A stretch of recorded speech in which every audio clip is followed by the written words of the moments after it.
সুপ্রিয় দর্শক, শুভ সন্ধ্যা। দেশ বিদেশের ব্যবসা বাণিজ্য আর অর্থনীতির খবর নিয়ে গ্রিন টিভির বিশেষ আয়োজন মুক্তবাজারে আপনাদেরকে স্বাগতম। সাথে আছি আমি অন্তরা সরকার অর্থী।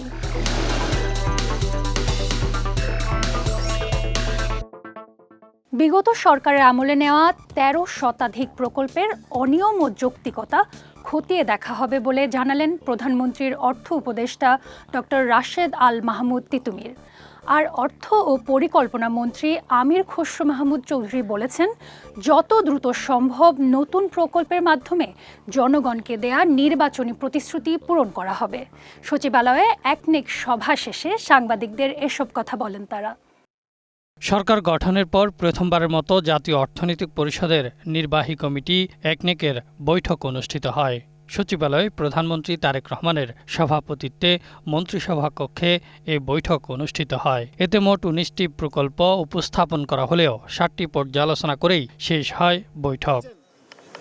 সভা শেষে অর্থ পরিকল্পনা মন্ত্রী জানান, উত্থাপিত প্রকল্পে অনেক বেশি অসঙ্গতি থাকায় সিদ্ধান্ত নিতে সময় নিতে হচ্ছে। তবুও চলমান পুরনো সব প্রকল্প শেষ করে নির্বাচনী ইশতেহার অনুযায়ী শিগগিরই নতুন প্রকল্প নেওয়া হবে।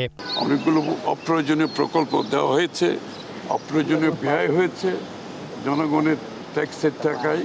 তো এই কারণেই তো ডিলেটা হচ্ছে। আমি তো বললাম ১৯টা প্রকল্পের মধ্যে মাত্র আমরা ৭টা করতে পেরেছি, কারণ এগুলো অনেক সময় নেওয়া হচ্ছে। এগুলো পর্যালোচনা করার জন্য, বিশ্লেষণের জন্য সময় নিয়ে করতে হচ্ছে, কারণ এগুলো জনগণের টাকা। পরে প্রধানমন্ত্রীর অর্থ উপদেষ্টা জানান, আগের সরকারের আমলে নেওয়া ১৩ শতাধিক প্রকল্পের অনিয়ম ও যৌক্তিকতা খতিয়ে দেখা হবে। কমিটি এই যে ১৩০০র অধিক প্রকল্পগুলো পর্যালোচনা করবে, পর্যালোচনা করে দেখবে যে এগুলোর আসলে যৌক্তিকীকরণ আছে কিনা, এবং যৌক্তিক হলে সেগুলো ভবিষ্যতে চলবে, আর যেগুলোর দরকার নেই সেইগুলোর ব্যাপারে সিদ্ধান্ত গ্রহণের জন্য সুপারিশ করবে। এদিকে প্রধানমন্ত্রী তারেক রহমানের সাথে সৌজন্য সাক্ষাৎ করেন ঢাকায় নিযুক্ত ভারতীয় হাই কমিশনার প্রণয় ভার্মা। বৈঠক শেষে পররাষ্ট্র বিষয়ক উপদেষ্টা হুমায়ুন কবির বলেন, বৈঠকে দুই দেশের দ্বিপাক্ষিক সম্পর্ক, জ্বালানি সহযোগিতা এবং পারস্পরিক স্বার্থ সংশ্লিষ্ট বিভিন্ন বিষয় নিয়ে আলোচনা হয়েছে। প্রধানমন্ত্রীর শুভেচ্ছা আবারও দিলেন, কনগ্রাচুলেশনস করলেন। তারপরে ভারতও চাচ্ছি, আমরাও চাচ্ছি এখন পিপল টু পিপল সম্পর্ক। মানে এটা তো হাসিনার আর ভারতের সম্পর্ক তো আর হবে না। হাসিনা তো বাংলাদেশে নন এক্সিস্টেন্ট, রাজনৈতিকভাবে মরে গেছে, আজকে প্রায় অনেক দিন হয়ে গেছে। সো হাসিনা আর আওয়ামী লীগ বলতে আর বাংলাদেশে কিচ্ছু নাই। তো এটা হচ্ছে একটা নিউ সম্পর্ক বিটুইন বাংলাদেশ এন্ড ইন্ডিয়া। এদিন ইউরোপীয় ইউনিয়নের রাষ্ট্রদূত প্রধানমন্ত্রী তারেক রহমানের সাথে সৌজন্য সাক্ষাৎ করেন। এতে বাংলাদেশের সঙ্গে ইউরোপের দেশগুলোর সম্পর্ক আরও জোরদারের উপর গুরুত্ব আরোপ করা হয়। তো বাংলাদেশ ইউ বিজনেস ফোরামটা কীভাবে আবার এইটা রিইনিশিয়েট করা যায়, এটার একটা জোরদার জায়গায় নিয়ে যাওয়া যায়। মধ্যপ্রাচ্যে যুদ্ধ পরিস্থিতির প্রভাবে জ্বালানির বাজারে অস্থিরতায় দীর্ঘদিন ধরে দুর্ভোগ পোহাচ্ছেন সাধারণ মানুষ। এবার এই অস্থিরতার প্রভাব পৌঁছালো রান্নাঘরেও। এক ধাক্কায় এলপিজির দাম কেজি প্রতি প্রায় ৩৩ টাকা বাড়িয়েছে Bangladesh energy regulatory commission BERC। এতে ১২ কেজির এলপিজি সিলিন্ডারে বাড়তি গুনতে হবে ৩৮৭ টাকা। তবে খুচরা বাজারে নানা অজুহাতে স্থান ভেদে নির্ধারিত মূল্যের চেয়েও ৫০০ টাকা বেশিতে বিক্রি হচ্ছে এলপিজির সিলিন্ডার। মধ্যপ্রাচ্য সংঘাতে জ্বালানি তেলের অস্থিরতার মাঝেই এবার এক লাফে এলপিজির দাম বাড়ল ১৯% পর্যন্ত। আর এলপিজির অটোগ্যাস লিটার প্রতি বিক্রি হচ্ছে প্রায় ৮০ টাকা পর্যন্ত। ভোক্তা পর্যায়ে তরলীকৃত পেট্রোলিয়াম গ্যাস এলপিজির ১২ লিটারের সিলিন্ডারের নতুন দাম ১৭২৮ টাকা নির্ধারণ করেছে বাংলাদেশ এনার্জি রেগুলেটরি কমিশন। ফলে প্রতি সিলিন্ডারে অতিরিক্ত গুনতে হচ্ছে ৩৮৭ টাকা। পূর্বমূল্যের চেয়ে ৩৮৭ টাকা বেড়ে ১২ কেজি সিলিন্ডারের খুচরা মূল্য ১৭২৮ টাকা নির্ধারণ করা হলেও সাধারণ ক্রেতাদের কিনতে হচ্ছে ১৯৫০ থেকে ২২০০ টাকায়। এতে ক্ষুব্ধ প্রতিক্রিয়া জানান তারা। এখন বলতেছে যে ২২০০ টাকা অথবা ২৩০০ টাকা, মানে দৈনিক বাড়তেছে গ্যাস। হ্যাঁ, আর প্রভাব পড়ছে, সব জিনিসের মধ্যে তো প্রভাব পড়ছে, খালি গ্যাসের মধ্যে না, সব জিনিসের মধ্যে সবকিছু দাম আস্তে আস্তে বাড়তেছে। খুচরা বিক্রেতারা বলছেন, ডিলার পয়েন্ট থেকে বেশি দামে কিনতে হয় বলে বেশি দামে বিক্রি করতে বাধ্য হচ্ছেন তারা। আমাদের বেশি বিক্রি করতে হচ্ছে এই কারণে ডিলারের থেকে কালকে ১৮৫০ টাকা করে গ্যাস আনছি মগবাজার থেকে। ১৯৫০ টাকা বিক্রি করতেছি, কারণ রেড মানে দাম বেড়ে গেছে এই কারণে। তবে ডিলাররা বলছেন সরকারের সাথে কোম্পানির সমন্বয়ের অভাব রয়েছে। ডিলারদের অভিযোগ, কোম্পানি থেকে বিইআরসির নির্ধারিত খুচরা মূল্যের চেয়েও বেশি দামে কিনতে হচ্ছে তাদের। এখন আমরা গ্যাস আমরা কিনতেছি হচ্ছে 1798 টাকা আমাদের কেনা কোম্পানি থেকে, আর আমাদের বিক্রি হচ্ছে হোলসেল বিক্রি হচ্ছে 1800 আর খুচরা হচ্ছে 1900। ভোক্তা পর্যায়ে পাওয়ার জন্য দিয়েছে 1728 টাকা, কিন্তু আমরা বিক্রি করতেছি 1800 টাকা বিক্রি করতেছি। বাসাবাড়ি কিংবা ছোট রেস্তোরাঁতে ব্যবহৃত 12 কেজির এলপিজি সিলিন্ডারের বাড়তি দামে দিশেহারা নগরবাসী। বিইআরসি বলছে আন্তর্জাতিক বাজারে গ্যাসের দাম বৃদ্ধি এবং জাহাজে পরিবহন খরচ বেড়ে যাওয়ায় সিলিন্ডার গ্যাসের দাম সমন্বয় করা হয়েছে। পর্যটন নগরী কুয়াকাটা ও পটুয়াখালীর কলাপাড়ায় জ্বালানি তেলের তীব্র সংকটে কার্যত স্থবির হয়ে পড়েছে জনজীবন। চাহিদার তুলনায় সরবরাহ কম থাকায় বিপাকে পড়েছেন জেলে, পরিবহন চালক এবং সাধারণ মানুষ। এদিকে জ্বালানি সংকটে স্থবির হয়ে পড়েছে পায়রা বন্দরের উন্নয়ন কার্যক্রম। পটুয়াখালীর কলাপাড়া উপজেলার 4টি তেলের পাম্পে যানবাহনের দীর্ঘ সারি এখন নিয়মিত দৃশ্যে পরিণত হয়েছে। ঘন্টার পর ঘন্টা অপেক্ষা করেও মিলছে না প্রয়োজনীয় পেট্রোল, ডিজেল ও অকটেন। তাতে মোটামুটি 300-350 লিটার তেল লাগে। ওদিক থেকে এই কুড়াইতে কোনটা 20 লিটার, 30 লিটার, 5 লিটার, 10 লিটার এইভাবে তেল দেয়। রাস্তায় একটা করে পাম্পে তেল ঢুকাইলে, গাড়ি ঢুকাইলে 500 টাকার উপরে তেল দেয় না। তেলের সংকটের নেতিবাচক প্রভাব পড়েছে উপকূলীয় মৎস্য খাতেও। মহিপুর ও আলিপুরের খাপড়াভাঙ্গা নদীতে শত শত মাছ ধরার ট্রলার এখন অলস নোঙ্গর করে আছে। জ্বালানির অভাবে গত এক সপ্তাহে অনেক জেলেই গভীর সমুদ্রে মাছ শিকারে যেতে পারেননি। সব দিক দিয়ে আইছে। এখন এই ডিজেলটা ধরেন একবার গুছাইতে হয়, একবার গুছাইতে গেলে 120 টাকা লিটার, 120 টাকা লিটার কিনলিয়া এখন চালানের মতো আমার কায়দা দেখি। তৈলে অনেক সংকট, তৈল কর্ম সাগরে যাইতে পারি না। আমরা অনেক দিন এই বইয়ে খাইতে আসি। 1000-এর মতন শ্রমিক আছি আমরা এখানে। এই শ্রমিকের আমরা যদি এই রকমের চলে আমরা না খাইয়ে থাকবো। এদিকে পায়রা বন্দরের উন্নয়ন কাজও স্থবিরতা নেমেছে। জ্বালানি সংকটে ঠিকাদাররা কাজ চালিয়ে নিতে হিমশিম খাচ্ছেন। পাম্প কর্তৃপক্ষের দাবি, ডিপো থেকে চাহিদা মতো সরবরাহ মিলছে না। উপজেলায় যত ডিজেল এবং অকটেন পেট্রোলের চাপ আছে ওই পরিমাণ আমরা ডিপো থেকে পাচ্ছি না। সংকট রোধে নিয়মিত তদারকি ও অভিযান চালাচ্ছে ভ্রাম্যমাণ আদালত, তবে বাস্তব চিত্র এখনও উদ্বেগজনক। আজকেও সকালে আমি মোবাইল কোর্ট পরিচালনা করি এবং বাইকগুলোকে যাদের ড্রাইভিং লাইসেন্স, রেজিস্ট্রেশন নাম্বার নেই, হেলমেট ছাড়া আমরা কাউকে তেল প্রদান করিনি। তো আমরা চেষ্টা করছি এই সাপ্লাই সচল রাখার জন্য। দ্রুত জ্বালানি সরবরাহ স্বাভাবিক করা না গেলে দক্ষিণাঞ্চলের মৎস্য, পরিবহন ও সামগ্রিক অর্থনীতিতে বড় ধস নামার আশঙ্কা করছেন সংশ্লিষ্টরা। বৈশ্বিক চলমান পরিস্থিতির প্রভাব কাটিয়ে ব্যবসা বাণিজ্য সহ দেশের সামগ্রিক অর্থনৈতিক ব্যবস্থাপনা স্বাভাবিক রাখতে ব্যবসায়ীদের নির্দেশনা দিয়েছেন প্রধানমন্ত্রী। বৈঠক শেষে সাংবাদিকদের এসব কথা বলেন অর্থমন্ত্রী। দেশে ব্যবসা বাণিজ্যের প্রসার ও বিনিয়োগের ক্ষেত্রে যেসব প্রতিবন্ধকতা রয়েছে তা নিরসনে সরকার কাজ করছে বলেও জানান তিনি। সরকার গঠনের পর প্রথমবারের মতো ব্যবসায়ীদের সঙ্গে বৈঠক করেছেন প্রধানমন্ত্রী তারেক রহমান। দেশের বিনিয়োগ পরিবেশ এবং শিল্প খাতের বিদ্যমান চ্যালেঞ্জ নিয়ে প্রাইভেট সেক্টর অ্যাডভাইজারি কাউন্সিলের প্রথম সভা অনুষ্ঠিত হয়েছে। এতে উপস্থিত ছিলেন কাউন্সিলটির সভাপতি প্রধানমন্ত্রী তারেক রহমান, অর্থমন্ত্রী, বাণিজ্যমন্ত্রী ও সরকারের সংশ্লিষ্ট ব্যক্তিসহ দেশের শীর্ষ ব্যবসায়ীরা। এরপর দুপুরে এশিয়ান ইনফ্রাস্ট্রাকচার ইনভেস্টমেন্ট ব্যাংকের প্রতিনিধি দলের সঙ্গে আরেকটি বৈঠক অনুষ্ঠিত হয়। পরে গণমাধ্যমের সঙ্গে কথা বলেন অর্থমন্ত্রী। জানান, বৈঠকে বিনিয়োগের ক্ষেত্রে নিজেদের সংকটগুলো তুলে ধরেন ব্যবসায়ীরা। এ বিষয়ে তাৎক্ষণিক কিছু সমাধানের পাশাপাশি বাকি সমস্যা নিরসনের কথা বলেন প্রধানমন্ত্রী। বিনিয়োগে বাধা কোথায় কোথায় পাচ্ছে, এগুলোর সমাধান উনি করতে চান, খুব সহসা করতে চান এবং এইগুলো শুনেছেন। কিছু কিছু সমাধান অন দ্য স্পট দিয়েছেন, আর বাকিগুলো আলোচনার মাধ্যমে সমাধান দেওয়া হবে। যেই মিল কারখানাগুলি বন্ধ হয়ে গেছে এগুলোকে কিভাবে চালানো যায়, সরকারি মিল কারখানা যেগুলো বন্ধ হয়েছে এগুলোকে কিভাবে আবার শুরু করা যায়। সুতরাং সার্বিকভাবে যে নতুন প্রজেক্টের বাইরেও যেগুলো পুরনো প্রজেক্ট বন্ধ হয়ে আছে এগুলো চালু করার জন্য আলোচনা হয়েছে। মন্ত্রী জানান, জ্বালানি সংকট সহ বিভিন্ন খাতে যে সংকট তৈরি হয়েছে তার পাশাপাশি দেশের আগামী দিনের উন্নয়নে বাজেটে সহায়তা দিতে সম্মত হয়েছে এশিয়ান ইনফ্রাস্ট্রাকচার ইনভেস্টমেন্ট ব্যাংক। জ্বালানি সংকটের কারণে যে চাপ সৃষ্টি হচ্ছে অর্থনীতির উপরে, বাংলাদেশের উপর না সারা বিশ্বের সব দেশের উপর এই চাপটা সৃষ্টি হচ্ছে। এখান থেকে বের হওয়ার জন্য আমরা বাজেট সাপোর্টের সম্বন্ধে আলাপ হয়েছে এবং তারা সম্মত হয়েছে, তারা বাজেট সাপোর্ট দেবে বাংলাদেশকে। নতুন কলকারখানা চালুর পাশাপাশি বন্ধ হওয়া কলকারখানা কিভাবে চালু করা যায় সে বিষয়ে ব্যবসায়ীদের সঙ্গে আলোচনা হয়েছে বলেও জানান অর্থমন্ত্রী। বাংলাদেশে উৎপাদন করলে আমাদের জ্বালানি সংকট অনেক কমে যাবে, এখানেও তারা সম্মত হয়েছে সাপোর্ট দেবে। দর্শক, এ পর্যায়ে নিচ্ছি ছোট্ট একটি বিরতি, ফিরছি কিছুক্ষণ পরেই। সে পর্যন্ত গ্রিন টেলিভিশনের সঙ্গেই থাকুন।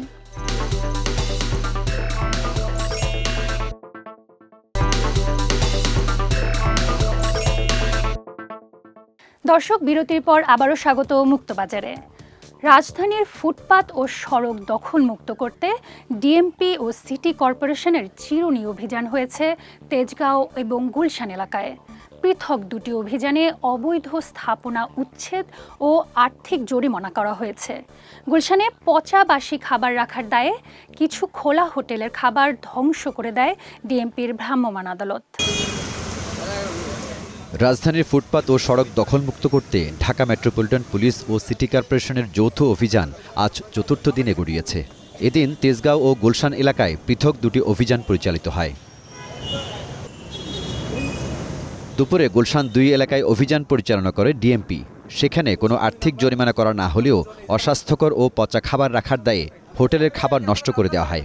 অবৈধ যে কার্যক্রম সেগুলো যেন না থাকে সেই লক্ষ্যে আমরা প্রচারণা চালিয়ে যাচ্ছি এবং আমাদের যে অভিযানের যে ফলো আপ সেটা আমাদের নিজস্ব ট্রাফিকের ডিভিশনের নিজস্ব ভিজিলেন্স টিম আছে এবং পাশাপাশি ক্রাইম ডিভিশনের পেট্রোল টিম আছে।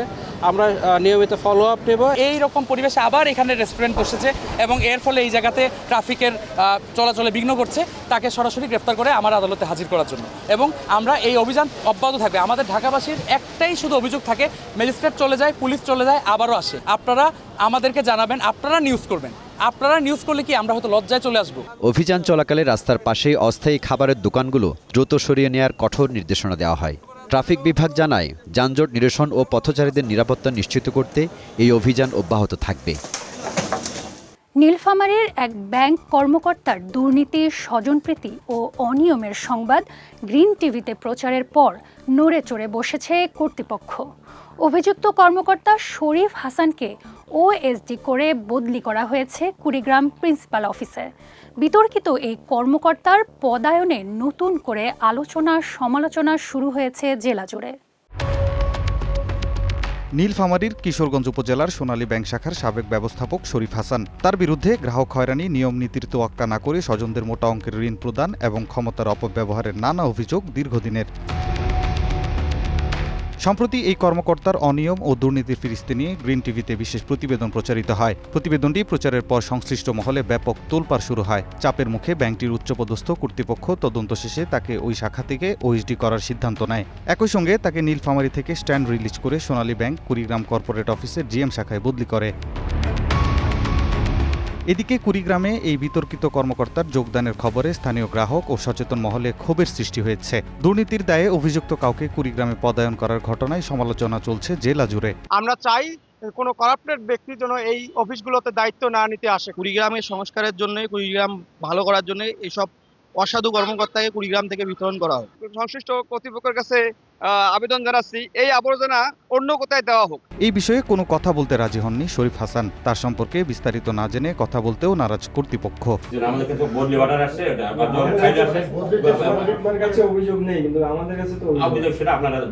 আপনার অভিযোগ দেন, তারপর আমরা তদন্ত করি। তারপর আমাদের কাছে এইভাবে কোনো অভিযোগ তার এগেইনস্টে নাই এবং তার অর্ডার হচ্ছে সিম্পল অর্ডার। সংবাদ প্রচারের পর তড়িৎ এই বদলিকে সংবাদ মাধ্যমের বড় বিজয় হিসেবে দেখছেন সাধারণ মানুষ। এখন দেখার বিষয় বদলি হওয়া এই কর্মকর্তার বিরুদ্ধে পরবর্তী আইনি পদক্ষেপ কতটা কার্যকর হয়। এদিকে তার বদলি ও দৃষ্টান্তমূলক শাস্তির দাবিতে ব্যাংকটির রংপুর বিভাগীয় শাখার জেনারেল ম্যানেজার বরাবর স্মারকলিপি দিয়েছেন এলাকাবাসী। সিরাজগঞ্জের তাড়াশ উপজেলায় বারুহাঁস গ্রামে 200 বছরের ঐতিহ্যবাহী পুরনো ভাদাই মেলা চলছে। চৈত্র মাসের পূর্ণিমাতে 3 দিনব্যাপী এই মেলা হয়ে থাকে। এই মেলার একটি বিশেষত্ব হলো জামাইরা শ্বশুর বাড়িতে এসে সালামি নিয়ে মেলায় গিয়ে সবচেয়ে বড় মাছটি কিনতে হয়। চৈত্র মাসের পূর্ণিমাতে তাড়াশ উপজেলার বারুহাঁস গ্রামে 3 দিন ধরে চলছে 200 বছরের ঐতিহ্যবাহী মেলা। ঐতিহ্যবাহী এই মেলায় আশেপাশের এলাকাসহ দূর দূরান্ত থেকে হাজারো মানুষ আসে। এখানে ঘর সাজানো বিভিন্ন সামগ্রী, মিষ্টি মিঠাই ও মাছ মাংস পাওয়া যায়। 3 দিন ব্যাপী এই মেলায় প্রথম দিনে বিক্রি হয় মিষ্টি মিঠাই ও মুড়ি মুড়কি। দ্বিতীয় দিনে ভোর থেকে শুরু হয় বড় বড় মাছ ও মাংস বিক্রি। এখানে 15 থেকে 20 কেজি ওজনের বিভিন্ন প্রজাতির মাছ পাওয়া যায়। মেলাতে আসলে একটু কম টাকায় ফার্নিচার পাওয়া যায়, ভালো মানের পাওয়া যায়, যার কারণে নিতে আসছে। এবং এখানে প্রচুর মালের আমদানি হয়ে বেচা বিক্রিও অনেক বেশি হয়। ঈদে আসতে পারে না, কিন্তু মেলা আমরা সবাই একসঙ্গে আত্মীয় স্বজন নিয়ে, জামাই নিয়ে, মেয়ে নিয়ে খুব জাঁকজমক ভাবে এই মেলাটা উৎসাহ হয়। তৃতীয় দিনের মেলা বউ মেলা নামে পরিচিত, কারণ এই দিনে বিশেষ করে মেয়েরা আসে মেলায় তাদের পছন্দের কেনাকাটা করতে। এটা হচ্ছে আমাদের ঐতিহ্যবাহী 200 বছরের পুরনো একটি মেলা। তো এখানে অনেক রকমের ঐতিহ্যবাহী জিনিস পাওয়া যায়, যেমন মাটির জিনিস, আরো অনেক কিছু পাওয়া যায়, জুয়েলারি। এটা আসতেছি, ঘুরতেছি, কেনাকাটা করতেছি, আরো কিনবো, ভালো লাগতেছে। মেলা পরিদর্শন করেন জেলা প্রশাসক। শত বছরের ঐতিহ্যবাহী এই মেলা আরো বছরের পর বছর টিকে থাকুক, এমনটাই প্রত্যাশা স্থানীয়দের। প্রকৃতির অকৃত্রিম সৌন্দর্যে ঘেরা খাগড়াছড়ি পার্বত্য জেলা। এই জেলার অন্যতম প্রধান পর্যটন কেন্দ্র দৃষ্টিনন্দন আলুটিলা পাহাড়। তবে দীর্ঘ 40 বছর ধরে খাগড়াছড়ি ও মাটিরাঙ্গা পৌরসভার বর্জ্য ফেলায় হুমকির মুখে এই পাহাড়ের পরিবেশ ও জীবন বৈচিত্র্য।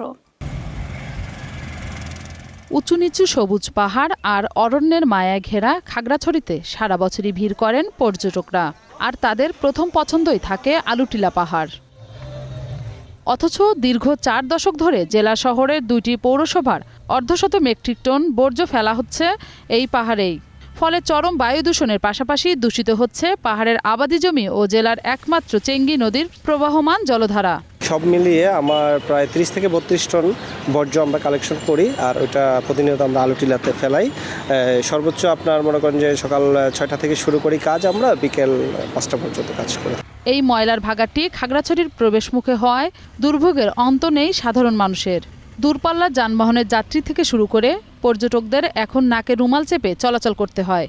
এতে প্রাকৃতিক ভারসাম্য হারানোর পাশাপাশি বাড়ছে জনস্বাস্থ্যের ঝুঁকি। আলুটিলা যাওয়ার পথে এরকম একটা সুন্দর পর্যটন এরিয়ায় এরকম নোংরা একটা পরিবেশ, যেখানে পরিবেশ দূষিত হচ্ছে।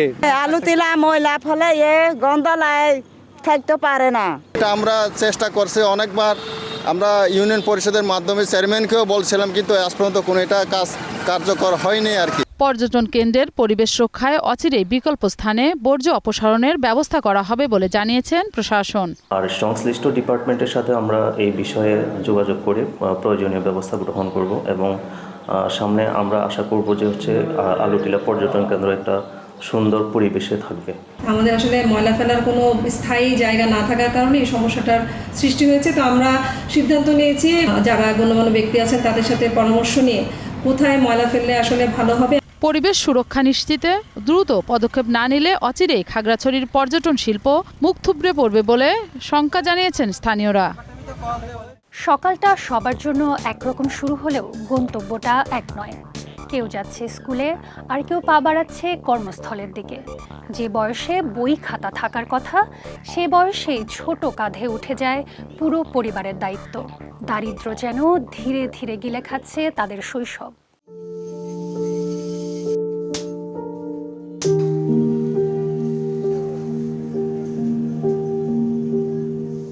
তপ্ত রোদে পুড়ছে কমলমুখ। ক্লান্ত চোখে নিজের চেয়েও বড় যন্ত্রপাতি নিয়ে কাজ করছে 10 বছর বয়সী রাব্বি। দিনে 12 ঘন্টা আর মাসে প্রায় 360 ঘন্টা কাজ করলেও রাব্বি পাবে মাত্র 2000 টাকা পারিশ্রমিক। মাস শেষে এই 2000 টাকা বাবার হাতে তুলে দিতেই স্কুলে যাওয়া হয়নি তার। কোনো আক্ষেপ ছাড়াই অন্ধকার ওয়ার্কশপে দিনভর কাজ করছে রাব্বির মতো আরও অনেকেই। এখানে 12 ঘন্টা কাজ করি, ডিজিটাল কাটি, তারপর ড্রাম কাটি, তারপর ক্লিপারে বুঝ বানাই। মাস শেষে 2000 টাকা পাই, 2000 টাকা আমার বাবার হাতে তুলে দিই। ধোলাইপাড়ের এই ওয়ার্কশপ থেকে ফেরার পথে রাস্তায় দেখা হয় 14 বছর বয়সী ইমনের সঙ্গে। কাজের সন্ধানে 2 বছর আগে বরিশাল থেকে ঢাকা এসেছে ইমন। ব্যাগ নিয়ে যখন স্কুলে যাওয়ার কথা তখন কাঁধে তুলে নিয়েছে পুরো পরিবারের দায়িত্ব। সকাল থেকে গভীর রাত পর্যন্ত এসব ভারী যন্ত্রপাতি দিয়ে কাজ করে ইমন পাবে মাত্র 200 টাকা মজুরি। ছোট দুটা বইটা আছে, খরচা টিয়া দিতে হয়, পড়ালে করাই কষ্ট করে চলে ঢাকা। রাজধানীর বিভিন্ন কারখানাতে এমন ভারী লোহার যন্ত্র ব্যবহার করে জীবিকার তাগিদে প্রতিনিয়ত কাজ করছে নাইম নাজমুলরা। কোমল হাতে যখন কলম ধরার কথা ছিল তখন হাতে তুলে নিয়েছে নাম না জানা এসব যন্ত্র। কাজ করে দৈনিক 200-100 টাকা পাই, দৈনিক মা বাবা রাত দেয়, স্কুলে পড়তে ইচ্ছা করে কিন্তু পড়তে পারি না, আমরা গরিব দেখি। দেশের আনাচে কানাচে পড়ে থাকা প্রতিটি নিম্নবিত্ত পরিবারের শিশুদের বেঁচে থাকার এ লড়াই যেন যুদ্ধের চেয়েও কম নয়। প্রতি মুহূর্তে যাদের সমীকরণ, কাজ থামলেই থেমে যায় চুলার আগুন। বাংলাদেশ পরিসংখ্যান ব্যুরোর সর্বশেষ 2022 সালের তথ্য অনুযায়ী বর্তমানে শিশু শ্রমে যুক্ত প্রায় 8 লাখ শিশু। এর মধ্যে প্রায় 10,70,000 শিশু ঝুঁকিপূর্ণ শ্রমে নিয়োজিত। শিশু শ্রমের ব্যাপারে স্পেসিফিক্যালি যদি আপনাকে বলি, child is considered a child under the age of 14। 14 বছরের নিচ পর্যন্ত একটা বাচ্চাকে বাচ্চা হিসাবে গণ্য করা হয়, কিন্তু আসলে তো ইন প্র্যাকটিস আমরা দেখি না। এ অবস্থায় শিশুশ্রম নিরসনে আইনের দৃষ্টান্তমূলক প্রয়োগের পাশাপাশি তাদের আনতে হবে সামাজিক সুরক্ষার আওতায়, পরামর্শ বিশেষজ্ঞদের। দর্শক, গ্রিন টেলিভিশনের সাপ্তাহিক অনুষ্ঠান মুক্তবাজারে আজ এ পর্যন্তই। আগামী সপ্তাহে ফিরে আসব ব্যবসা বাণিজ্যের আরও খবর নিয়ে। আর সে পর্যন্ত গ্রিন টিভি নিউজ ও অন্যান্য আয়োজন দেখতে চোখ রাখুন আমাদের ওয়েবসাইট, ইউটিউব ও ফেসবুকে।